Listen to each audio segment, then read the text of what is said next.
अमरावती मार्डी मार्गावरील तपोवन टेकडी परिसरात महिलेची हत्या झाल्याची धक्कादायक घटना उघडकीस आली होती. त्यामुळे अमरावती शहरात खळबळ उडाली होती. तपोवन टेकडी परिसरातील महिलेची हत्या प्रकरणाचा तपास सुरू. ठाणेदार गोरखनाथ जाधव यांची माहिती.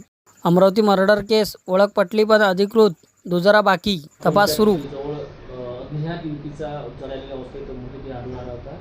काय घटना काय आहे, काय तपास? पोलीस स्टेशन गाडगेनगर अमरावती शहर येथील जो तपोवन परिसर जो आहे त्या परिसरातील जो पडीत जे जंगल परिसर आहे तपोवन संस्थेचा, त्या परिसरामध्ये दिनांक 2 जून रोजी दुपारी 1:30 वाजताच्या दरम्यान असा एक फोन आला आम्हाला की बा अशा प्रकारची एक जळालेल्या अवस्थेतील एका महिलेचे प्रेत त्या ठिकाणी पडून आहे. त्या अनुषंगाने आम्ही वरिष्ठ अधिकारी व आम्ही स्टाफसह त्या ठिकाणी गेलो होता. त्या ठिकाणी एक मृत अवस्थेत जळालेल्या अर्ध अवस्थेत महिला जातीचे प्रेत आढळून आले. त्या ठिकाणी एक रॉडसुद्धा होता आणि त्याच्यामुळे हे सगळं क्लिअर झालं होतं की त्या महिलेसोबत काहीतरी घातपात झाला असावा आणि तिला मारलं असावं आणि पुरावा नष्ट करण्याच्या दृष्टिकोनातून तिच्यावर तिला जाळून टाकण्याचा प्रयत्न केला. परंतु जे काय असेल लोकांच्या भीतीपुढे किंवा येणार जाणाऱ्यांच्या याच्या भीतीमुळे तो व्यक्ती फास्टमध्ये जो काही कृत्य करणारा होता आरोपी अज्ञात व्यक्ती तो पळून गेला आणि ती महिला पूर्णपणे जळालेली नाही. त्या घटनेला साधारणतः 36 ते 38 तास उलटून गेलेले असल्यामुळे आणि उष्ण वातावरण असल्यामुळे बऱ्यापैकी ती बॉडी जी आहे, शरीर जे प्रेत होतं ती कुजण्यास सुरुवात झालेली होती. चेहऱ्याला जमिनीला टेकलेला असल्यामुळे पूर्ण त्याच्यामध्ये अळ्या पडलेल्या होत्या, त्यामुळे चेहरा ओळखण्यासारखा नव्हता. आणि महिलेच्या अंगावरील जे काही अर्धवट जळालेले कपडे होते, जो स्टॉल होता, गुंडाळलेला चेहरा आणि इकडे हातापायाला असलेले नखपालिश आणि हातात अंगावर असलेला पिवळ्या कलरचा जो काही ड्रेस होता तुकडा उरलेला आहे, त्याच्यावरून जे काही एक पोलीस स्टेशन फैजरपुरा हद्दीत राहणारे राजुरा गावातील या घटनेपासून 200 मीटर अंतरावरील जे इसम आहे थोरात नावाची व्यक्ती जे आहेत त्या व्यक्तींनी त्यांची ही मुलगी नातेवाईक असल्याचे सांगितले. त्याबद्दल त्यांनी पोलीस स्टेशन फैजरपुरा येथे ते काही मिसिंगची तक्रार घरून गेल्यावर दाखल करणार आहेत. परंतु दाखल झाली की नाही अद्याप माहिती घेणे सुरू आहे. आणि त्यांनी बघितलं की हे आमचेच नातेवाईक आहे असं त्यांनी प्रथमदर्शनी सांगितलेले आहे.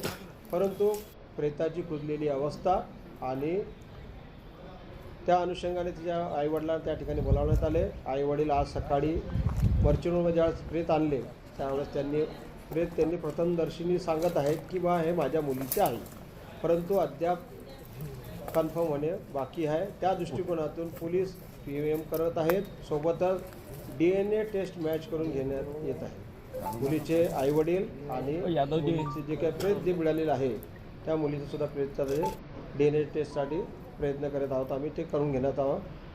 ते जी मुलगी निघून गेलेली होती तिचं नाव होतं काजल जितेंद्र इंगळे.